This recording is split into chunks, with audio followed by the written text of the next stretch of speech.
Good evening to everyone present here. I cordially welcome you all to TechBharat 2021, Empowering EduTech and HealthTech. TechBharat is an initiative of Laghu Udyog Bharati and IMS Foundation. TechBharat is envisioned as a platform to support startups and SMEs and be a guiding light to them in navigating their entrepreneurial journey. We are lucky to have found support from the Government of India at various stages, and we thank the ministers, officials, and the representatives of Department of Education, Department of Health and Family Welfare, Department of Science and Technology, CSIR and AICTE in encouraging us and supporting our vision. We welcome you to this session on funding education and Edupreneurs. As India is currently witnessing a huge paradigm shift in the education sector, global investors still have a lot of ground to cover in domestic education market. India has many young edupreneurs, and there is a need for global connect of edupreneurs shaping India's future education. To discuss this further, we have with us an eminent panel today. Firstly, I would like to welcome and introduce Mr. Mahidara Davangare, founder and managing director, Pramartha, an actuarial risk management and consulting firm with headquarters in Bengaluru.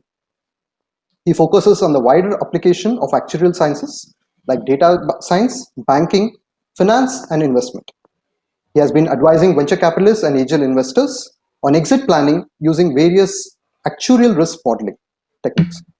He is qualified as an associate actuary from IFOA in 2013 and also as the associate actuary of Institute of Actuaries of India. We thank you for accepting our invitation to moderate the session and welcome you. We have Mr. Jeet Vijay, CEO of Meti Startup Hub. Meti Startup Hub is a nodal entity with a vision to promote technology, innovation, startups, and creation of intellectual properties. We are excited to have you here, sir, and we welcome you.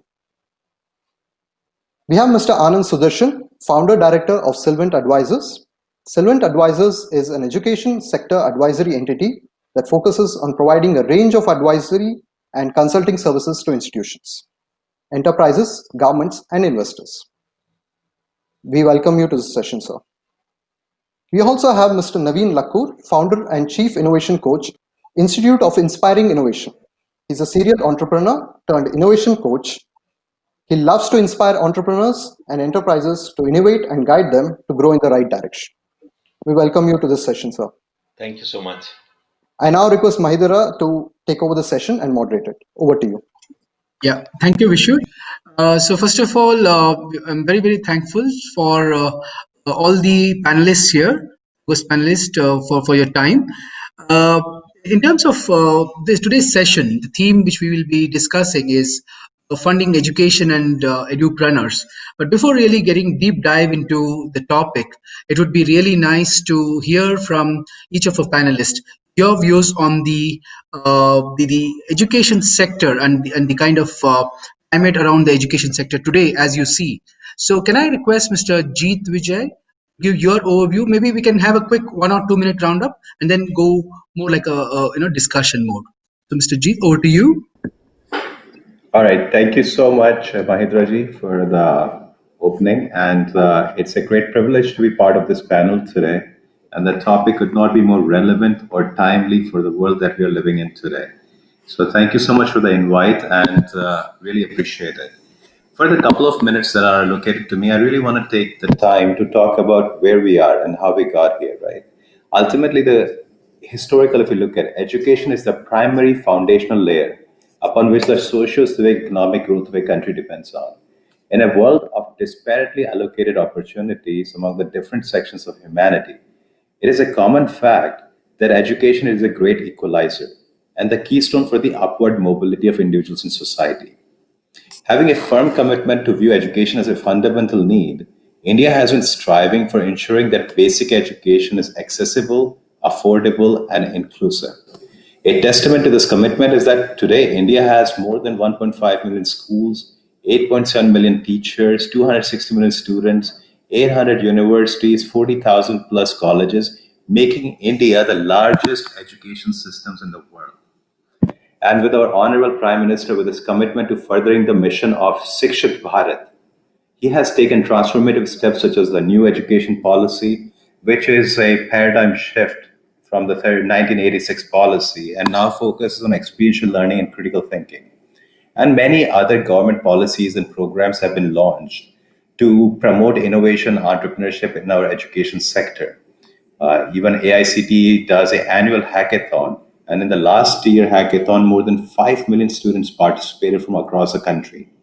So this is what the government has been trying to do. And with the opportunity of laying down the framework, enabling the growth, simplifying the procedures, a groundwork has been done and opportunities have been created both for the private sector, investors and entrepreneurs to create something new. And now we have seen that, in this challenging year that 2020 has been, that technology is the new great equalizer, right? A technology-enabled society, irrespective of the heterogeneity of population, geographic dispersion, and the rudimentary education, is not even relevant. People on the technological platform can connect, collaborate, and co-create. So the goal is that if you marry the technology and marry the education, these are the two foundational philosophies that our society currently works in. And by integrating those two, a lot of opportunities can be created in the space of, let's say, customized language learning, open MOOC model of content creation and delivery, AI-based adaptive, individualized special needs or regular education. So there's a whole plethora of opportunities that exist for the entrepreneurs and investors to focus on in the edtech space. And I think it's a great time. And this is the opportunity where the demographic dividend of India. We might not be the richest country in the world in terms of the monetary value, but the intellectual value, we are the richest. 1.3 billion people and majority of the population is below the age of 35. That gives us the manpower, the intellectual horsepower to create the future that is created by India for the Indians in a paradigm that works for the Indians. And I think this is where marrying education, opening up our mindsets, broadening our horizons, and using the technology in the right way to create an inclusive, progressive, sustainable society where all members can benefit equally and maximize their own capabilities. So I think it's a great opportunity, and thank you for having me today on this discussion. That's a really electrifying start, Mr. Jeet. Very positive outlook there. Thank you very much for that. Now, can I request Mr. Anand to come over and give your viewpoints? It's a quick one. Your end. Thank you, Maidara. And first up, I just want to thank the organizers, TechBharat, for inviting me over here and share the stage with young minds and give an opportunity for me to share a few of my thoughts with everyone. I think Jeet has set the stage. To me, if I look at the education sector in India, it is at once innovating, exasperating, and exciting all at the same time. It's innovating because to be an edupreneur in India and to execute in India with its plethora of challenges, only some of them regulatory. There are a lot of non-regulatory challenges. So don't take this as a pot shot at the government. There are a hell of a lot of challenges that any edupreneur would have to go through. And that can be very innovating and can be deeply draining on resources, on the soul, and really come as a hurdle towards execution in many ways. But that's the least of the problems. A bigger problem is it is exasperating. It is exasperating because there is a conflict of many things. In India, education is a concurrent policy items, which means that rule making is done both at the center and at the states. There are many times commonality between the two is missing. The on-the-ground execution of application of regulations is often contrarian. If you go to higher education in particular, there is a whole bunch of other challenges, much of which has been spoken about. I won't go through it in detail here, but really all of it, in addition to the fact that it's exasperating because there is so much of so much that can be done with the youth, which Jeet started off with, and the stakeholders, all the stakeholders, I think, need to do a lot more than what is being done now, and that is exasperating. But above all, I think it is exciting. It's exciting may for many, many reasons, but I will just point out three. One is a follow up from what Jeet mentioned. We have 350 million or so people, and I'm including Jeet, not just the 260 million that you mentioned, which is in schools, but I'm just including the larger, including higher education, pre-K, the whole lot together. Roughly 350 young people who are getting educated in the formal system, right? Roughly. I just want you to remember this. Never before in human history, with the increasing lifespan of individuals, perhaps never again in human history, particularly with the reduction in reproductive rates and the increasing age spans, perhaps never again in human history, in a single country, you're really going to have so many people, young people, who are going to be educated. This is an extraordinary period. We are probably in a 10-year period or so, somewhere in the beginning of a 10-year period. So it's very, very exciting. Just the sheer number and the transformative power this has, not just over India but over the world, is extraordinarily exciting. I get up every morning absolutely excited to learn and then see the amount of transformation that can be done because of education in India and therefore to the world. The second reason I think it is very, very exciting is because of something that the pandemic has shown us, and everybody has been, looking daggers at the pandemic, and me too. But there is something that's positive that's come out of the pandemic. We all talked about the power of technology and what it can do, EdTech and what EdTech can do. What the pandemic has done is has accelerated acceptance of technology remarkably. What would have otherwise taken several years has got accelerated forward. And I believe when blended together with many other aspects of traditional teaching and putting the learning first. So instead of teaching learning, think of it as learning teaching. Use of technology is going to transform and bring the individual student to the fore. It's very, very exciting. The third reason I am excited is best exemplified by the national education policy. I've been in this sector for a while now. I have personally had the opportunity to contribute a bit at multiple levels. The current national education policy, in some senses, is a culmination of work that's been done over a period of time. But I am very excited, not so much by the national education policy, the final document per se, but the draft national education policy, which is a much fatter 550-page document, a little difficult to read. But if anybody gets the chance to read, it talks about the context of education, and therefore it really makes the summary. The final document is, I think, about 65 pages or so, and it makes the final recommendations actually have a context. And the context that Dr. Rangan and his committee have done is actually stupendous. It's an extraordinary document, and that to me should be a required reading material for everybody in the education sector. Administrators, policymakers should be a required reading. And I think a lot can be gleaned out of it. And that's the third part that's very, very exciting. So very glad to be here. Fantastic, Mr. Anand, and it's very enlightening to know those three key points there. Without wasting much time, Mr. Lamveen, eager to hear your thoughts there.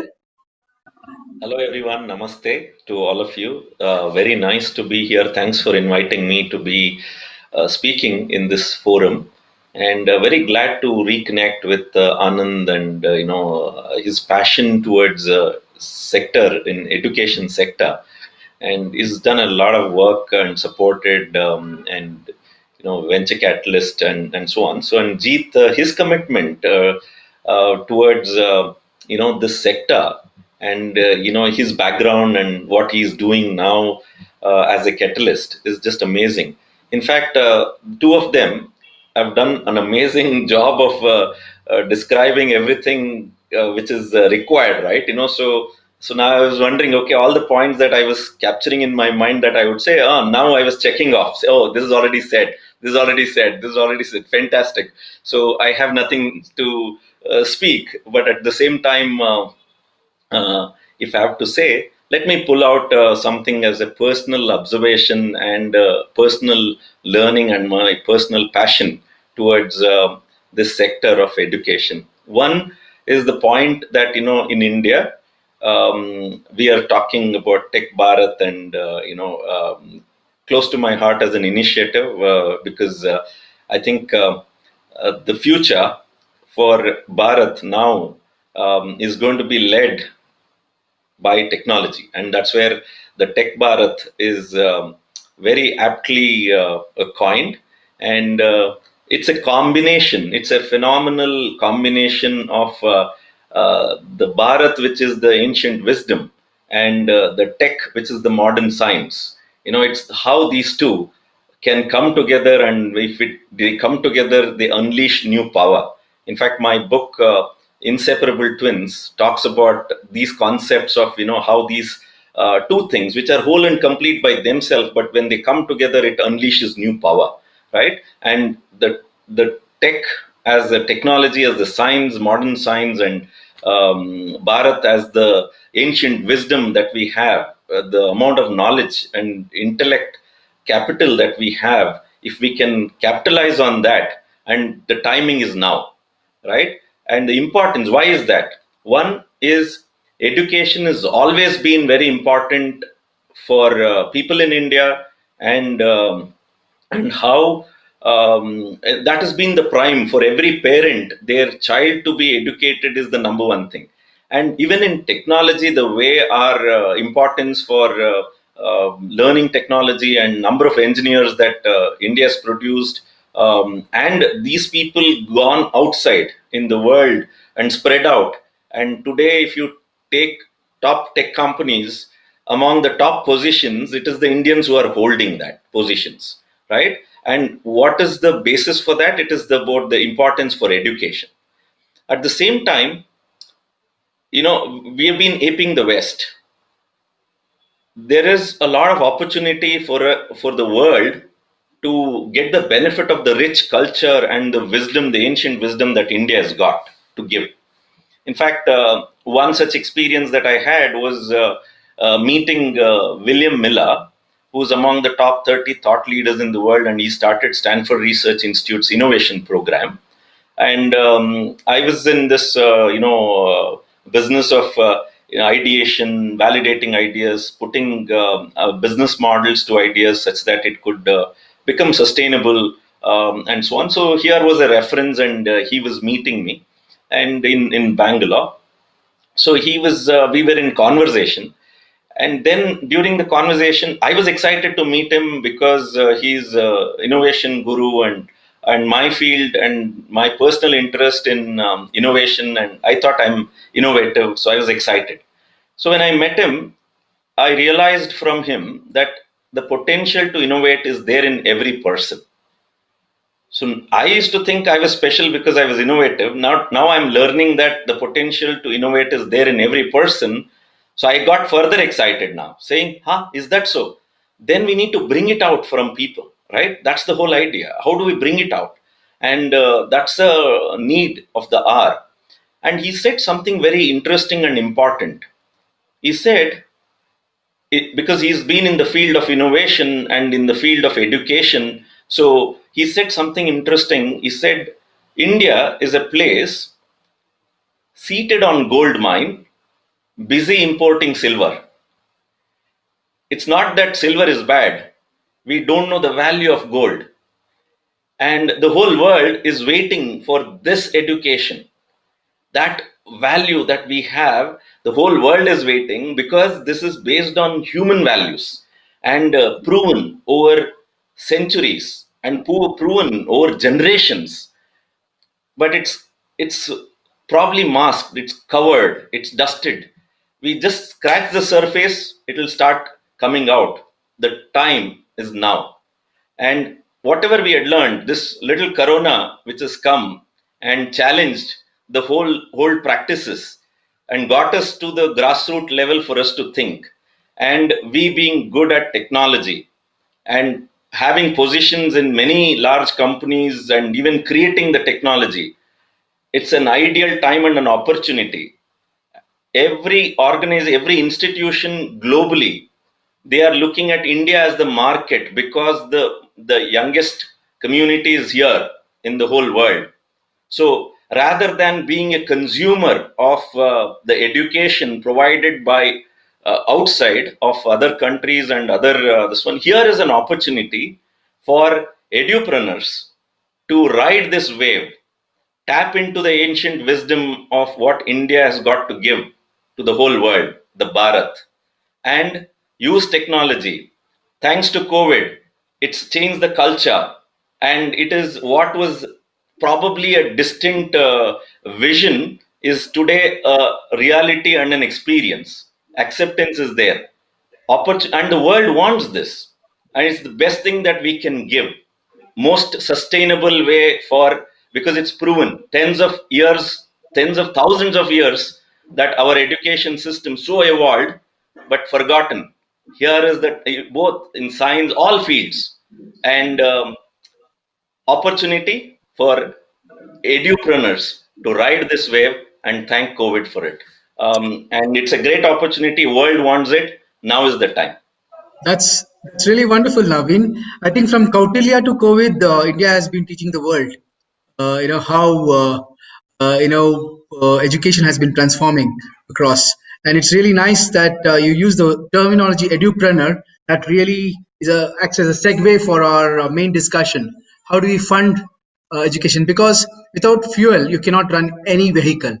Education companies which are finding today opportunities have lot many questions. So today there are so many eyes, so many ears trying to listen to all you experts to understand how they should be tapping those. So instead of just looking at trying to understand, oh, this is a great opportunity, let's do some deep dive to help our friends here to understand what they should be doing to move to the next level. So one of the key questions which most entrepreneurs keep asking us is, how should I go about raising funds? I'm a startup. I have a lot of ideas.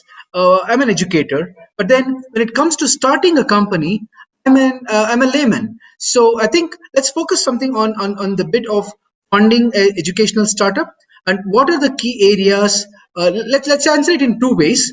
One is, what does an investor look into while investing into an educational startup? Point number one. And point number two, what should an entrepreneur start focusing on? I know both are complementary, but the approach would be different. So maybe I will request Mr. Jeet to come in from Métis perspective, or overall. What are your thoughts there? Thank you for that question. I think if we look at it in a broader sense, whether it's a edtech startup or a medtech startup or a high-tech startup, low-tech startup, any startup, at the end, it's an enterprise, it's a company. And a company by its own nature and structure has certain requirements and certain sustenance necessities, right? So be it the strategy, structures, processes, systems, values, right? What defines a company? And so as an investor, I will take the mighty hat off, but talk more from the investor perspective. Anytime anyone comes to us, of course, there's always got to be an idea, there's always got to be a product. But what differentiates the ones who get funded versus the ones who fail to tell their story is what I would like to say in a framework of 5 C's. One is character. It is very important that the character of the entrepreneur is also evaluated, because when you're getting into an investor-investee relationship, it's a commitment. And investors definitely look for the character of the individual, because you will go through a lot of rough time together. And would you work out well on those difficult journeys of funding issues, allocation issues, and utilization issues? Second thing is competency. Do you have the competency as a CEO or as a founder to build something scalable? So you got character, you got competency, then you got commitment. Are you actually committed to seeing it through, or are you working on multiple things? And is this like your final year project and you think Startup India is here, so let me dip my toe and see if I can get something out of it? So you got character, competency, commitment. Then you got to look at is the collaborative nature of the individual. And the fifth is the competitive advantage of the product. So 4 you will look are on the individual and entrepreneur side. And the fifth is what the secret sauce of your company is. Do you have a competitive advantage? Can you sustain that competitive advantage? And what it would be? Because ultimately it doesn't matter, edtech, medtech. If you can make something You will succeed only if someone else cannot make it faster, bigger, or better than you can make it, right? So what is your competitive advantage? I can go into a whole session, and I'm sure Anandji and Naveen can as well. So I'll keep it to this basic 4 or 5 principles that any investor would look for when they look to evaluate a startup. Given everything else being pari passu, these 5 C's really stand out: character, commitment, competency, capability, and competitive advantage. Not going in any particular order. Anybody wants to pitch in? I have lots and lots of questions there. So let's not make it like, okay, I'm going to ask you. Please feel free to pitch in, and then we'll try to keep it brief so that we can address many issues. So Naveen, Mr. Anand, anyone of you would like to add to those points there? Sure, Naveen, if it's okay with you, just a quick couple of thoughts. I think the other point to be kept in India and education in particular is if you want to be an edupreneur in regulated education, you must remember that regulated education in India is a not-for-profit activity. And therefore, it brings with it a dynamic which is entirely different than if it were a for-profit activity and the process that you need to go through for setting up. The common elements are the ones that Jeet listed out. You need the processes, you need the various things that he listed out, that's for sure. But there is a dynamic change that happens because between a not-for-profit and a for-profit activity. In a not-for-profit activity, the funds that are coming in are going to be your own as an edupreneur, aided by contributory funds, into your trust or a society or a Section 8 company that you set up to open school or a college or a university, as the case may be. Bulk of the flow of capital after that typically comes through debt, bank debt, project financing, and bank debt. And after that, you have to sustain yourself through surpluses that you can get out of running the institution on a regular kind of a basis. There are, of course, more complications that I'm kind of simplifying it, but this essentially, the big difference between this and when you have a for-profit structure is the non-availability of risk capital in the first instance. And that actually is the big thing that changes the dynamic. But that's the way it is. And if you want to be in the EdTech area, providing services or creating EdTech companies, it's pretty much what listed out by Jeet. And fortunately today, when I became an entrepreneur first many years back, there was nothing called venture capital in India. VCs did not exist. The only financial institution that was funding equity was State Bank of India, and they had something called ESS, Equity Support Scheme. The concept of VC did not exist. The first VC was set up after I became an entrepreneur, which was the Technology Development and Investment Corporation of India, TDICI, which later became ICICI Venture then, and so on and so forth. So the environment today is a lot more rich, there are a lot of opportunities, the ecosystems. There are areas of concern, we'll talk about it down the line, but on the whole, to be able to start an enterprise banking on risk capital is far easier done today than what it used to be. I must say, however, that the governmental role in supporting innovation and supporting absorption of risk capital, converting good ideas into executed projects, has been far stronger in the last few years than what it used to be. I think it's whether it's the Atal Innovation Mission, that's one project, but I'm saying the attitude of the government, across board, has been a lot more encouraging for the startup community per se. And I think this needs to be, it's not enough. This needs to be taken to the next level. And when I get a chance, I'll talk about that as we go down the line. Brilliant. Naveen, you want to give your thoughts on the aspects which investors look in? So my thoughts is, first of all, I think with especially the invasion of COVID, there are two sectors which is on a race, okay, from a startup perspective. One is the healthcare. Again, because of the COVID, the healthcare has come to the consciousness of everybody and the importance of it. There are many startups happening, and obviously because of that, the visibility and the opportunity, and hence the investment opportunities also. The other sector which is taken off big time is on the education front. So the timing again is in such a way that education sector is got a lot of attention now from an investor perspective. They are looking for opportunities. And second is that there is a phenomenal opportunity for make in India and to be consumed in India. The entrepreneurs who could create programs and for education such that it could be also be used here is getting attention. Third is that I think it is important for entrepreneurs, if they are looking for funding, first of all, they should look at, can they bootstrap, can they sustain, can they prove the usage of it.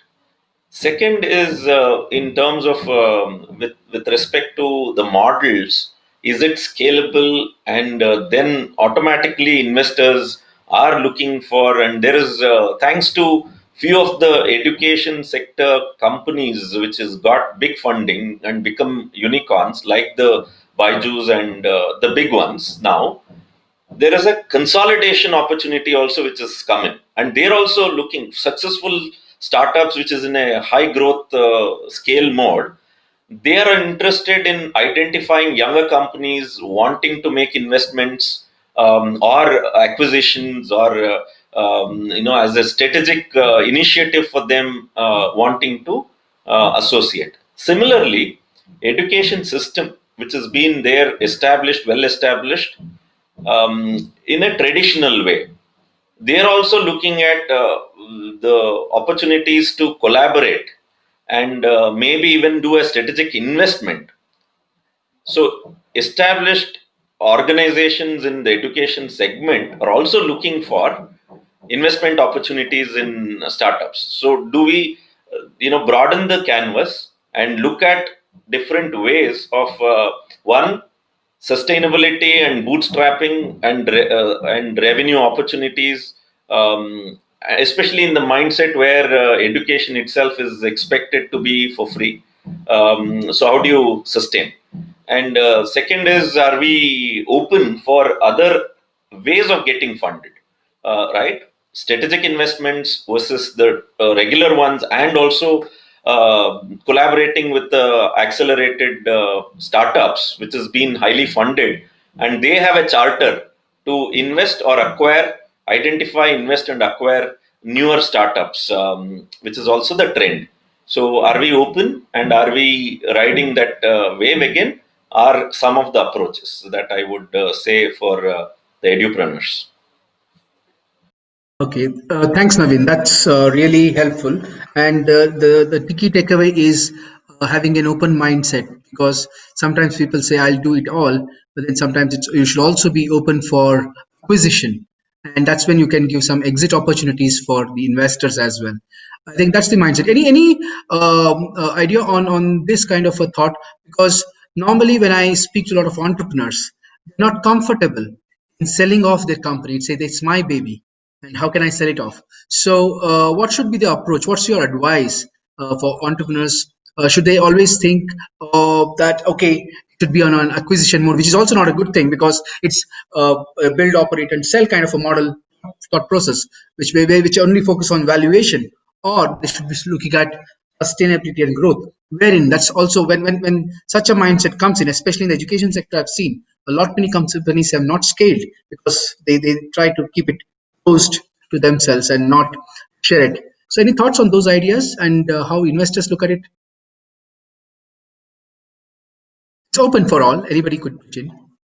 See, ultimately, the way now this gets a little different. So, assumption is that the startup is relatively successful, and the decision is, should I scale and exit, or should I build and grow? Okay. So the assumption is that it has passed the basic chasm of probability of failure, and now it's sustainable at least. At that point, it becomes very critical, and ultimately it goes to the behavioral aspects of the entrepreneurs. Why are they doing it, right? So when you start something, it's very unlikely to succeed unless you have a clarity of vision and a pure passion behind it. And if your passion is to do good for yourself by doing well for others, or the saying goes, do well by doing good, right? So if your passion of being an edutech entrepreneur is that I want to bring education to the masses and create an inclusive society, and my return is not just a single bottom line, but a triple bottom line: social, economic, and civic values added to it. So if the entrepreneur is driven by that motivation, then they are going to be looking at themselves growing it in a different way. And then the funding sources will become different. The organizational structure they set up will be different. The value drivers of the company will be different. The culture will be different. But if someone is looking to say, okay, I've got 1 billion eyeballs or 2 billion eyeballs in India now, right? 1 billion people, and I want to create the biggest funnel and show the largest traction so I can get the highest multiple on my exit valuation, then they will have a different perspective from the beginning. They will grow in a different way. They will use their resources in a different way. So bottom line is that ultimately, what is the driving reason for someone to create a startup? Because there's never a perfect time to sell or buy, right? We all tend to think we can time the market, be it stock market or be it the private transaction, but you never know what's coming down the road. The black swan events have become not so abnormal anymore, right? Every few years we are seeing a black swan event now. So not anymore 100-year events. So nothing is predictable. And ultimately, whatever drives the entrepreneur makes them happy. If they follow that motivation, then they will be successful, whether it's a lifestyle business and growing it and making it a promoter-owned company, or making it an investor-owned company where they're shelling out the shares to everybody. So I think it's very idiosyncratic in my perspective. Let me just add a couple of things to that. I think, when it comes to education, I have a slightly different thing. My own personal principle is you go through the process of do good, feel good, make good money, in that order, right? And I think that's where you get that balance, what I term as harmonious schizophrenia. Schizophrenia because it's schizophrenic in many senses of the word, and governments go by the way go through it all the time. Money versus society is a problem that governments go through it all the time, and I'm really talking about edupreneurs and the education sector. And harmonious because these two have to remain in harmony with each other, so it's harmonious schizophrenia. Now, in this regard, I have, the Milton Friedman, the Chicago School of Thinking. It's all about free market. It's all about shareholder value and so on and so forth. I think when it comes to education, for that matter, healthcare as well, but we are talking about education here. I think what's critical is impact. And then the result, a consequent result can be profitable, value accretion, and all the other stuff that comes in. But impact, to my mind, is the critical one. And and I don't wish to sound prudish about this, but associating largely successes in the education sector with becoming a unicorn, I actually have a problem with. I would like, if it's possible, I'd like a measure which is a measure that is a word that's used for impacting, let's say, 100 billion, children, 100 million learners, and you impact 100 million learners, and you become a equivalent of a unicorn. And I think a measure of that kind is a lot more useful to the education sector. And then we talk about TechBharat, right? So the general divisions that is used is India for the English-speaking metro world, and Bharat for the rural world. If that, I have a problem with that separation. But for the moment, if you were to stay with that, separation, I think an enormous opportunity for edupreneurs lies in vernacular medium and vernacular education. So if we impact 100 million students in regional areas, so you can have what I, tongue-in-cheek term as a vernicorn rather than, a unicorn. A unicorn has got very little meaning in my view. So to the edupreneur, therefore, it's twofold. What is it that I can do? How can I be passionate and make the impact? That one drive. But at the same time, be ready at a point in time when somebody is willing to put a value, ownership value on what you have created, and it makes sense for you to encash for many other personal reasons, but also because it makes sense for the entity to be sitting the other one and then grow, hopefully, and go to the next level and impact even more number of people, you should be prepared to exit. This is also harmonious schizophrenia. You never build a company to sell tomorrow morning, but when you get an opportunity to, you should. So that's harmonious schizophrenia again. That's really good. Naveen, I think you're eager to give your thoughts there. Yeah. Definitely. It's like beautifully said by both Jeet and Anand. Can't agree more that the whole idea of education startups or edupreneurs. One of the key things for us to develop that mindset is in this sector. The startup has to know, edupreneur needs to know it's a long-term play. Never get into educate or any startup for that matter, but all the more in the education field.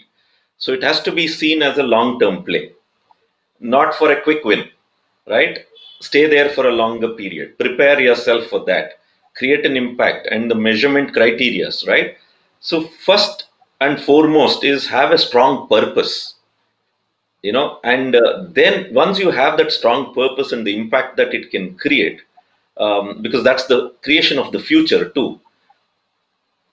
But as we grow, when we meet those milestones, if there is a values match, where the M&A or be it acquisition or a merger could only accelerate the purpose being fulfilled, then it's good.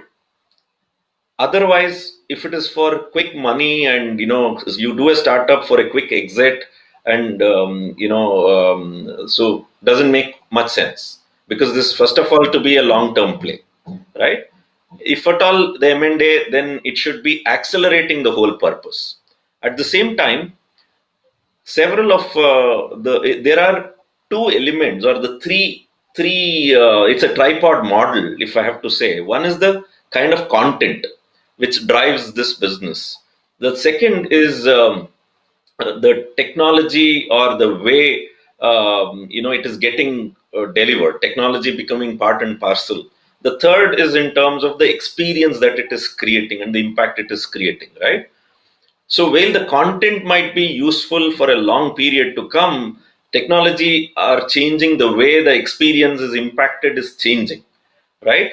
If some of the drawback of those startups who are holding it close to their heart, they might be having a great content, but the way it is getting delivered and the way it is being adopted, if it is changed, and if all that rich content that they have is going to go away waste, then what's the big deal? They have to have this understanding and the sense of both the market and the trend in technology and the adoption, right? So these are important feelers that the edupreneurs need to have and know what their core strengths are among the three main legs that this particular industry is going to be riding in the future. So have the feelers and have the purpose very strong, and prepare for a long-term play, but open for collaboration or M&A if at all the values is matching and it serves the purpose and going to accelerate in terms of impact it can create, then that's the way to go, is the tripod model. That's fantastic, Naveen. So it's really there's no magical formula to follow or a path to follow. It's all about being more flexible and moving the right direction. So that's for the entrepreneurs to do. But from the investors, there are a lot of investors who are wanting to invest in India.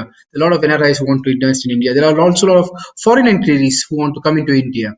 Now, what's your advice for the international companies or foreign entities who want to come to India? How should they look at India as a market? Because I know it has to be a long term. Currently, we don't have an FDI to the universities as well. It's not allowed completely. And think, because we also have to say that we are open for the foreign entities to come into India. Or do you think the TechBharat or the Bharat should not allow the foreign entities to come? It's a little bit of a tricky debate. Maybe I've tickled it a bit. So just want to hear there. So what I wanted to say quickly is that I think education industry per se was highly regulated, the regular one, so there was no direct foreign investments allowed. And while the large institution, the education itself was an institution business, and many institutions wanted to invest and or directly even come here, which was because of the regulations they could not. But with the technology and the edupreneurs and this whole education segment is getting disrupted because of technology, it's creating a new opportunity for the foreign investors or the investment community itself, be it the VCs and so on. So in a way, it's come out as a greenfield opportunity. So there are going to be many. It's not the traditional investment and traditional institution. So that is where I see greenfield opportunity, and which is encouraging. And also, some of these edupreneurs should do it in a way with using technology that it could serve the whole globe. It's not investment is welcome if this industry can create the whole globe, like create locally, serve globally. So it's an opportunity. Fantastic. Okay, Anand, over to you. Now, I just wanted to go back to what I said earlier, and we need to be clear about this. If you want to start a school, a college, or a university which is going to grant degrees or prepare students for writing their board exams, there is no question of either a foreign or an Indian investor. You cannot have investors. And by investors, I hope we are referring to equity investors. It doesn't exist. The concept doesn't exist. And at the same time, any investment in a company which is in the education sector, 100% FDI is allowed. And the government has not made any bones about it. It's available. It's easy for any foreign investor to come and invest in India, so long as it's not a school, a college, or a university. This should be very, very clear. Obviously, in the recent past, there are the new hybrid models that are emerging, because the problem with this approach is, and I understand the social and political compulsions that have declared education to be a not-for-profit activity and continues the way it is. The problem with this approach is large amounts of capital that are required for regulated entities is not easily available, right? There is only so much voluntary contributions can generate, and you can do an ISB with voluntary contribution or an equivalent. It's a little difficult to do, a college or a university in the hinterlands of Madhya Pradesh if you want to, if you're going to be relying entirely on endowments and contributions, voluntary contributions. So the hybrid model that got emerged is corporatization of services provided to schools. Typically, it's happened in schools. Corporatization of services provided to schools.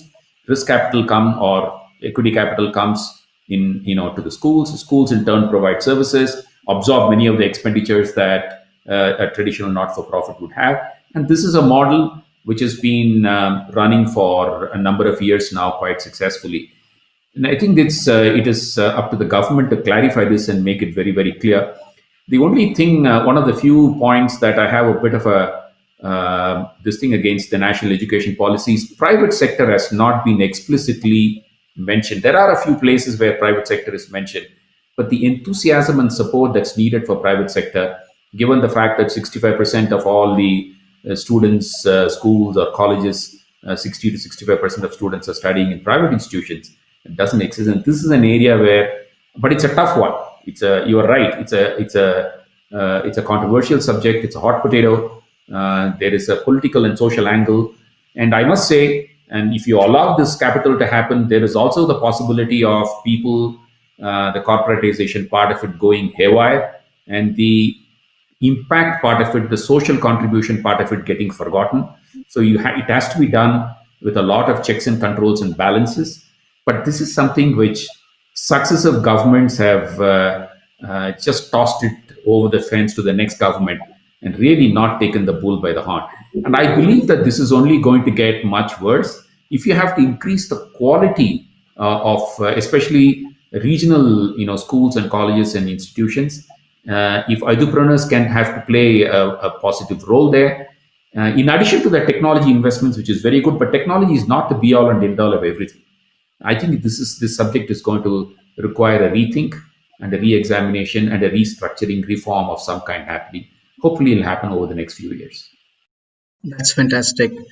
So, leaving the bottom of the pyramid or in the overall education system, let's move on to the tail end. That's the research and the higher education segment. So it's been always blamed that in the last 10 years, not much has happened in the higher education segment. The investments have not gone in there.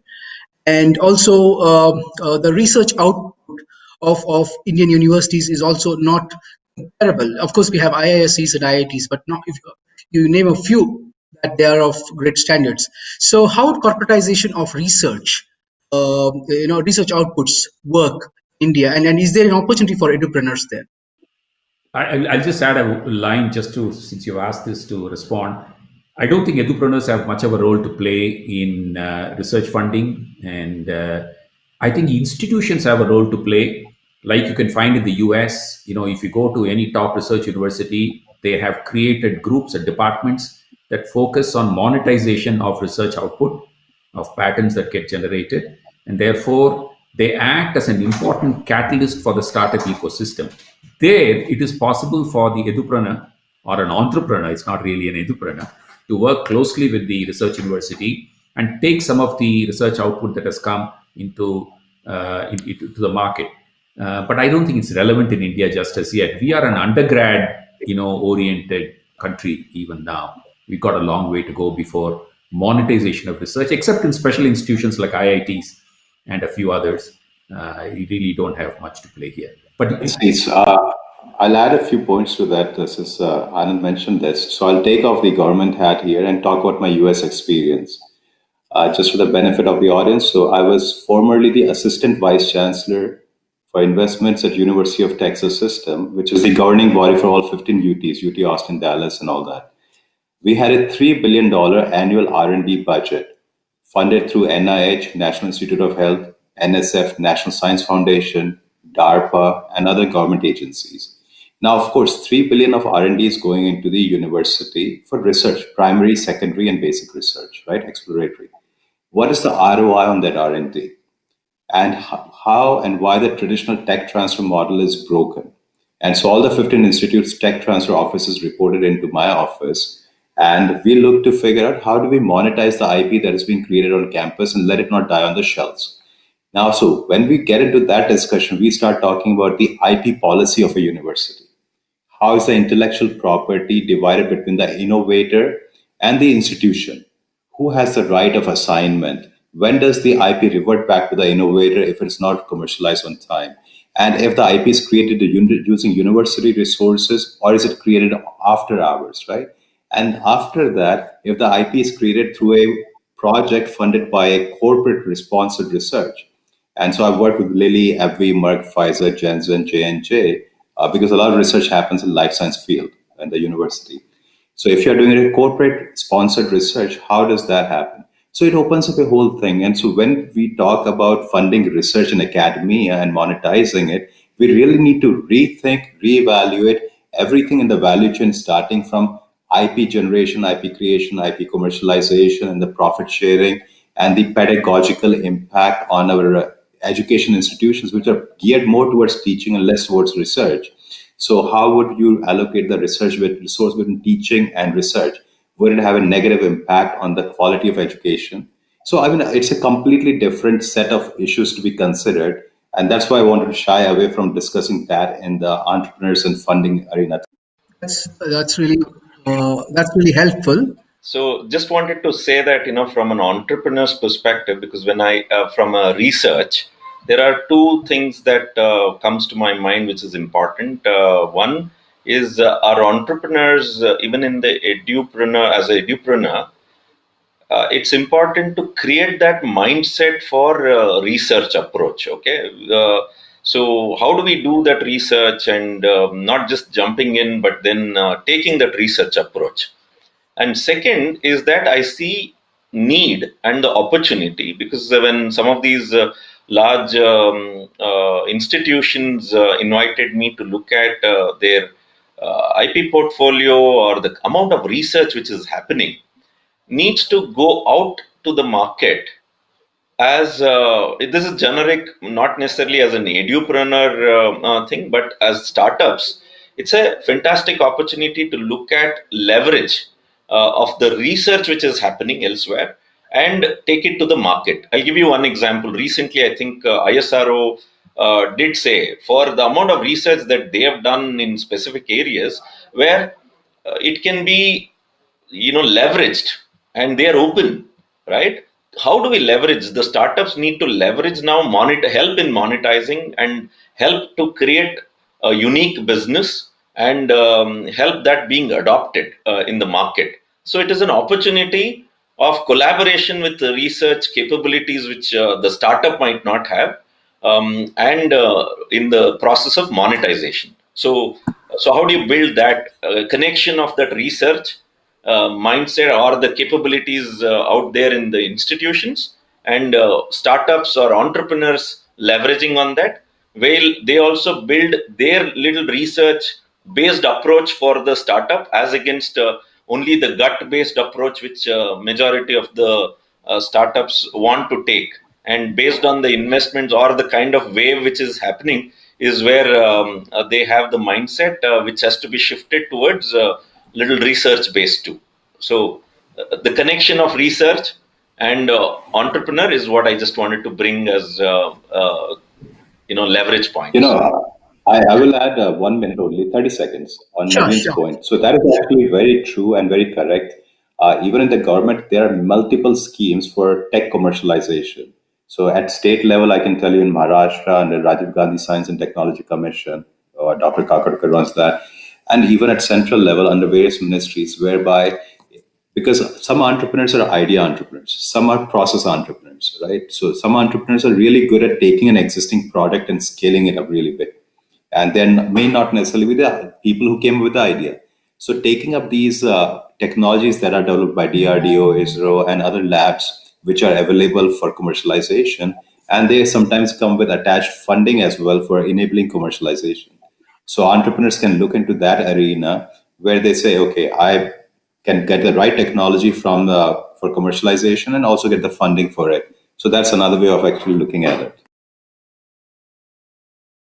Perfect. So I think we've discussed enough on the investment side. I think let's summarize a few points as key takeaways for our listeners today. So maybe I'll just come the anti-clockwise now, starting with Naveen.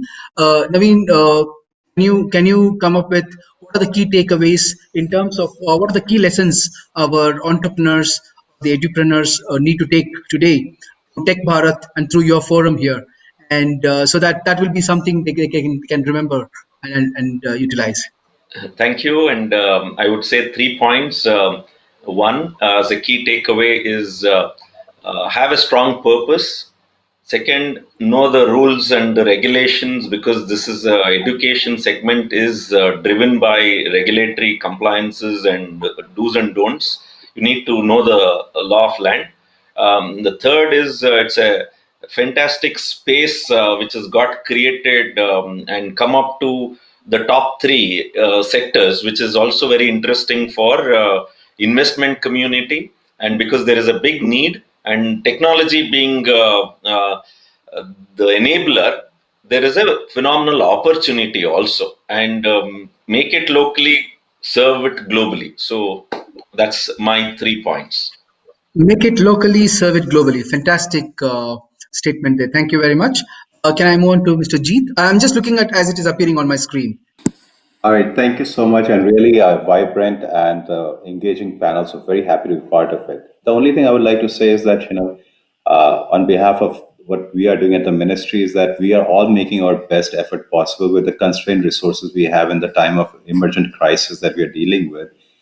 But government can only provide the playing field and create rules and regulations and improvise and improve over time. Ultimately, it is up to individual entrepreneurs, the leaders, the civic society actors to get engaged in the process of creation and collaboration and growth. India today stands at the cusp from health, hunger, hygiene, and humanity on one side to security, data security, cyber security, border security, food security on the other side. Atmanirbhar Bharat is what that is. There is plethora of opportunities. It is a rainbow of opportunities from humanity and from innovation side. And resources are being created, are being diffused from the government in all ways possible. And I would urge our community members to get more involved, get more engaged, explore more, figure out, because it's the construction of reality social, right? Social construction of reality implies we all figure out what we can do together, because then only the seeds of innovation germinate in our minds and our lives improve because of that. So together, I think we can do tremendous amount of work.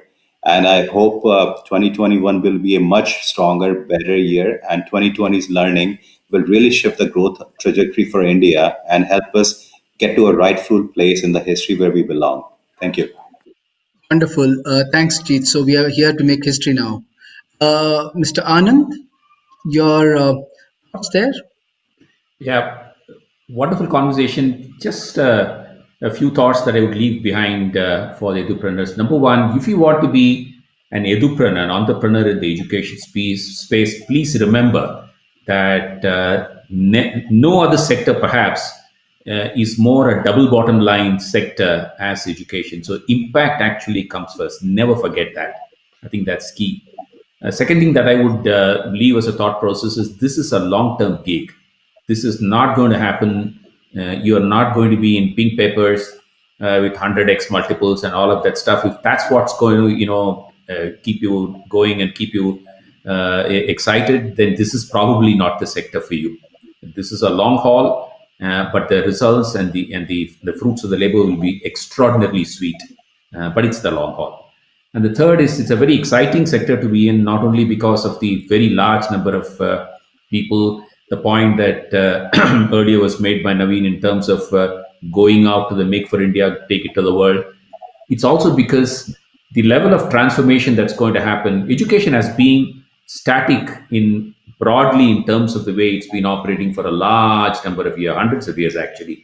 I think we are at the cusp of an extraordinary transformation where instead of the classroom at the center, you have the learner at the center. This is a completely new thinking, particularly with the induction of new technology. So be excited, because this is probably the most exciting sector that you can be in. And it is my privilege to introduce now Mr. Ravi Narayan, who is the CEO of T-Hub Hyderabad. So T-Hub is a pioneer in the venture catalyst, startup and accelerator space. So he has worked for the last decade in building institutions for supporting entrepreneurship globally. He has advised corporations and governments in implementing startups globally. So we're very, very lucky to have Mr. Ravi Narayan today here amidst us. And welcome, Mr. Ravi Narayan. So now I just want to ask Mr. Ravi Narayan about his viewpoints on the current ecosystem in India, especially for the education sector. All right. Thank you very much, Mr. Mahindra. We place a lot of importance on education in India, as all of us know from our own school days and college days, and the way we look at our children. Education is the biggest asset that we can create for them. We even have a deity, Saraswati, to say, education is absolutely important for all of you.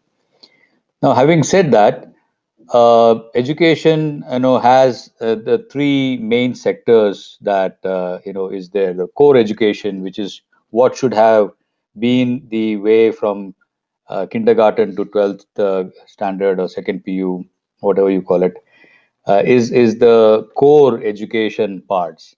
Then we have the parallel education, as in those places where the core education is not fully able to take care of all the demands that are being created around it. And then you have the ancillary education, where there are other segments that are actually also playing a very, very vital role. So having said that, the edupreneurs obviously are emerging in all of these things. But then, was a disaster in the economy based on the pandemic. It also offered an opportunity for certain segments, certain sectors in the startup space that could really take advantage of the opportunities that completely opened up in front of them. And one of them is education.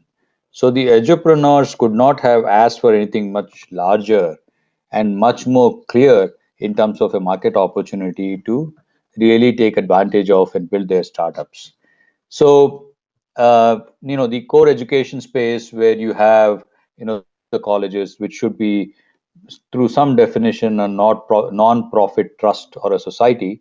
There is little bit of work that can be done, but most of the large industrial players, industrial houses actually take up this segment in a big way. It takes a little bit of time, maybe 7 to 8 years to achieve operational break-even, but then it provides profitability and a revenue stream to these business houses that take up. On the other hand, the parallel education, where you have coaching classes, vocational training, preschools, and hobby classes. These are things that actually are now, attracting a lot of, edupreneurs, and therefore their ability to build this thing out in a much larger way is there. But again, it is subservient to some extent to the core education segment that is there. And then there's the ancillary education, which is not beholden to a lot of the rules and the ability for them to innovate, on and so forth, where you see e-learning courses, smart classes, software for schools, student housing, student uniforms. This is actually opening up in a tremendous way for edupreneurs to really grab and really make something out of it. So in fact, the Byju's and Topper, Mbibe, QMath all come from this particular segment of the education space in India. Now that's a tremendous opportunity because education will continue to be one of those very sustained kind of a demand for our entrepreneurs for the longest period of time. It's not like it's going to go away anywhere. It may change in complexion. It may change in the way it is delivered. It may change in the way the students bring in their learnings and so on and so forth. But it is a constant, just like food and shelter and some of these very basic things. This will also be one thing that will continue to drive, and it's also a very large opportunity in India as it is even before, and now it has actually given itself into technology and various other platforms. Much more innovation is now being attracted into the space. So I think if there was a godsend for edupreneurs, this is it. You should definitely take this with both hands and really make something out of it. That's really wonderful, Mr. Ravinarayan, and it's quite encouraging both for entrepreneurs and investors that the current environment is very conducive, the technology is very conducive. Uh, COVID has also not stopped. I know a lot of schools and universities have taken a hit, but the interaction has not stopped because of the technological platforms which are at disposal of people today.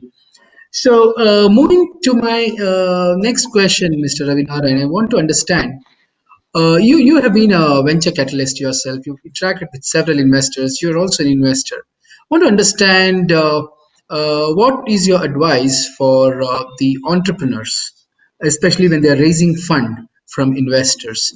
So, what are the key elements they have to keep in mind? Yeah, so let me take a larger view and share some numbers, Mr. Maidara. So 120 million was the GMV of the EdTech startups in the fiscal year 18, and that was a couple of years ago. 20% of the share of the funded EdTech startups was, female founders. $1.8 billion was the total funding that was raised across 300 plus EdTech startups at that time.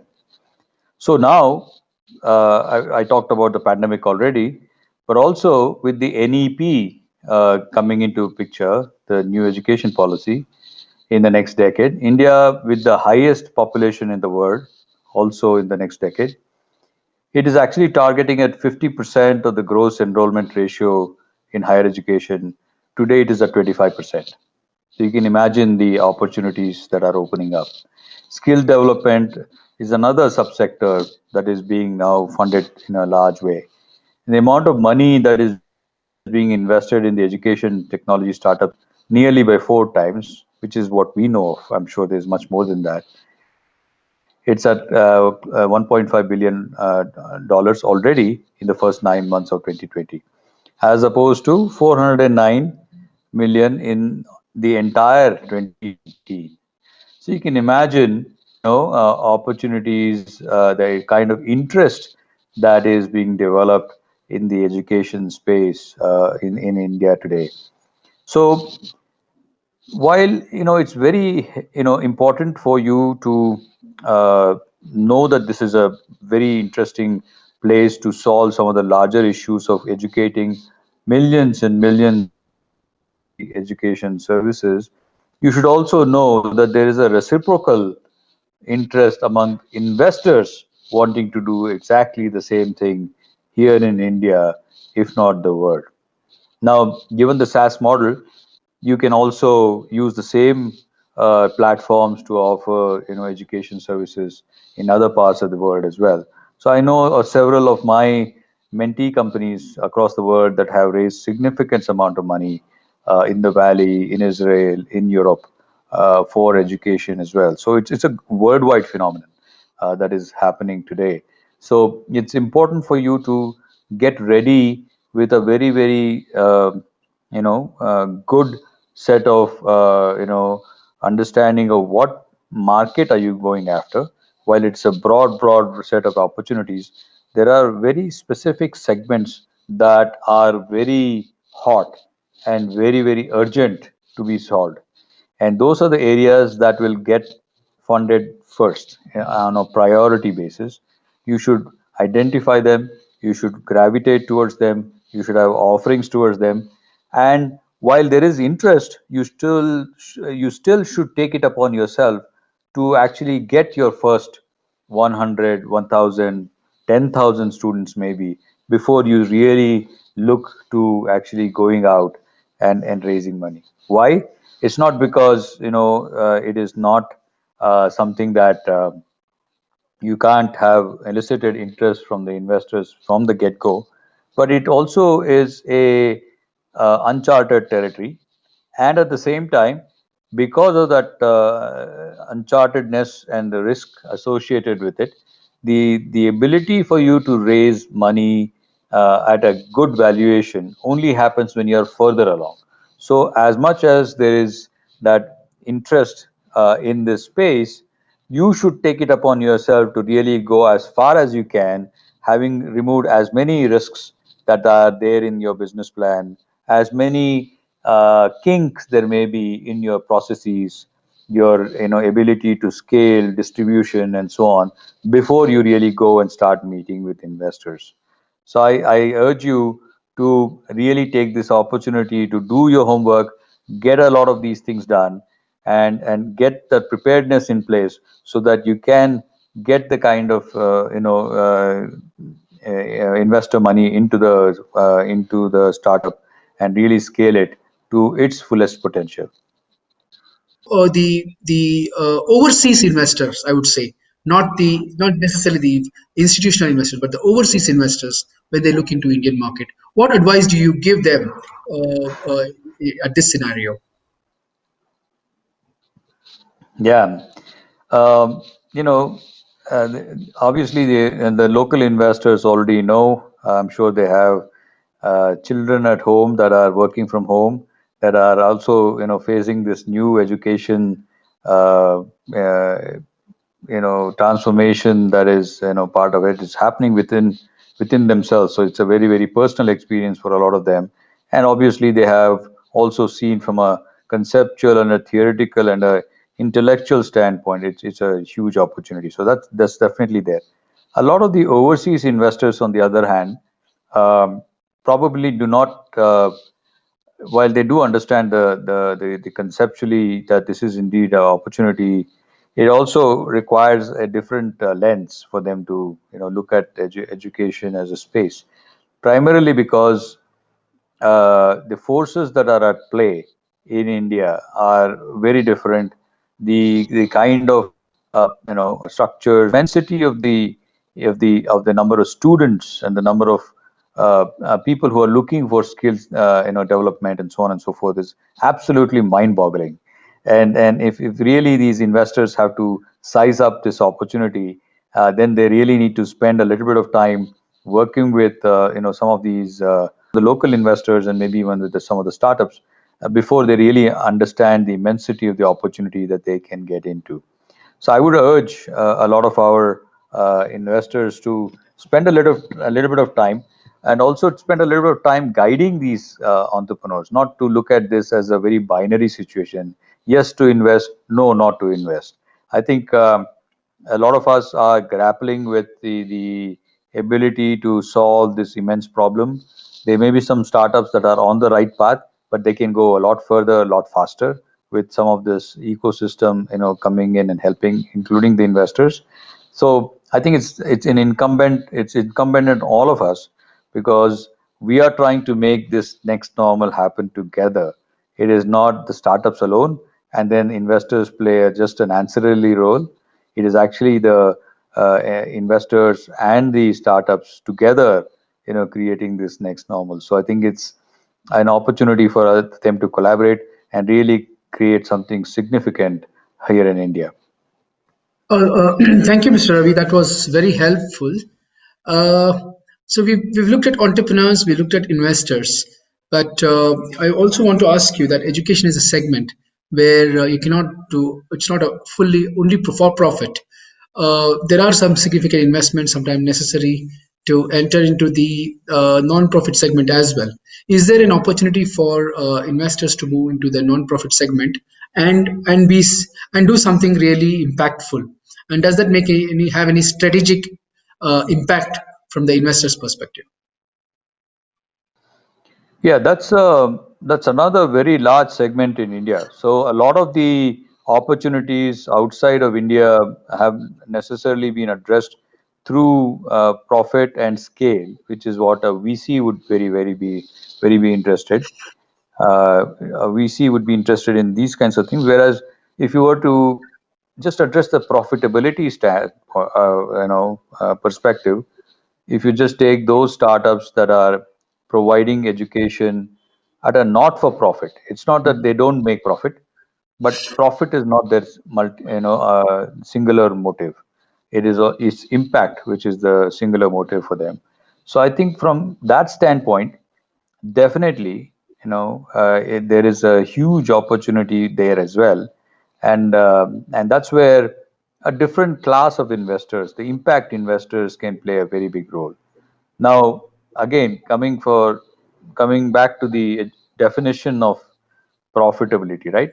I think it's one thing to invest in a opportunity one time or a few times, but not to the extent of just doing the investment to keep the startup afloat.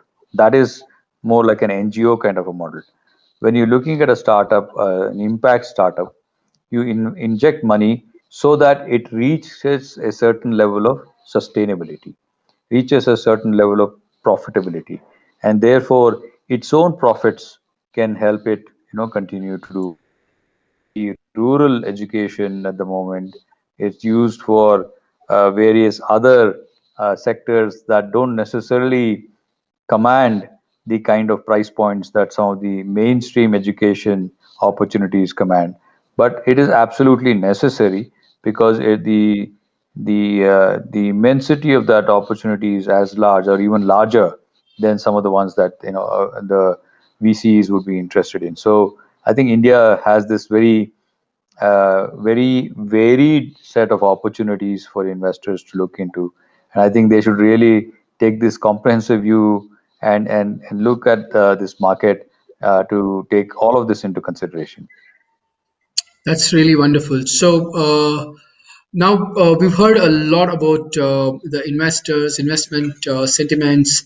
So overall, I think this session, where we have heard from people, have is definitely going to help our entrepreneurs and audiences to take sensible decisions. And Tech Bharat that way has provided a wonderful platform. So, as I'm requesting everyone, Mr. Ravi, can I request you to give your concluding thoughts as to what key takeaway from this particular session of yours you want all the audience to, kind of absorb? Yeah, so I think from a standpoint of opportunity, the clarity around the opportunity has never been as good as it has been today for entrepreneurs to take this plunge and really do what they need to do, both from for profit and for scale, and also just in terms of an impact opportunity. I think the opportunities are plentiful. Similarly, for investors, we talked about, that's also in a way very very attractive in India. But I just want to add one more thing. I think the face of education will now start changing, and the reason for that is a lot of youngsters are not necessarily going to go on the tracks of what has already been carved out for them as the education that is necessary for them to do what they need to do.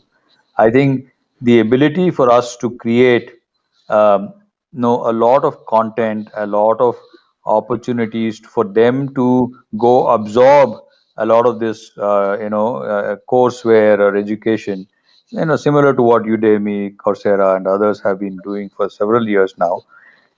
I think what happens is, if you place the ownership of educating yourself, solving the problems that you need to solve, on to the youngsters of tomorrow, they are going to actually be given the basic tenets of what is to learn to learn.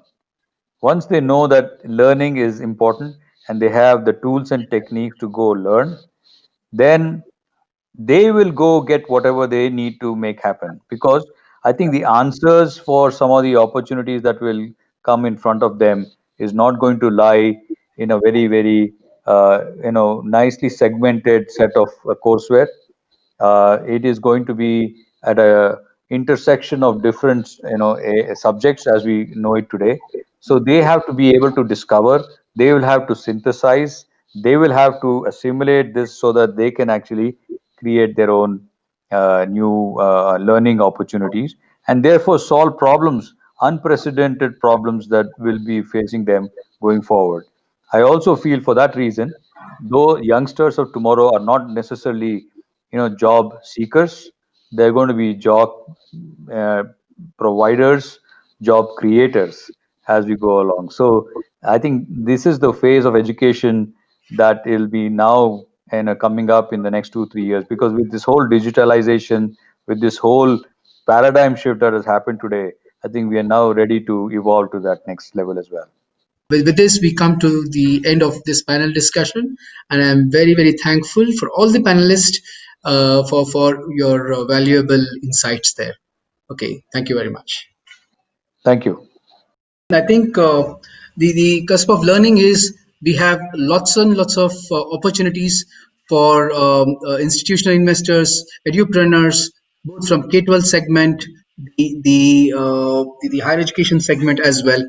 And TechBharat has really given a fantastic opportunity for all of us here I learned a lot about how to invest in the Indian education segment, and also for our enthusiastic entrepreneurs on to what lies there for them for the future growth. And I'll just read out the questions, and I think I'll open it for any of you four gentlemen to answer that. But the first question is more specific to Mr. Jeet. Uh, you know, people are curious about METI and METI Startup Hub and how it is envisioning incubation and mentoring education startups. Can you please throw some light on that, Mr. Jeet? Yeah, sure. And I know we are so short on time because Mighty is doing so many things, MSH, in terms of supporting education, and not just education sector, but entrepreneur in all sectors. So under a TIE 2.0 scheme, we are giving EIR grants, so which is Entrepreneur Residence Grant, to the idea level entrepreneurs who don't have a company yet, might be college kids working on and exploring an idea. Then we give startup grants, people working on the prototyping level. So they get support to build the prototype. Then we give up to 40 lakh in funding to startups for scaling.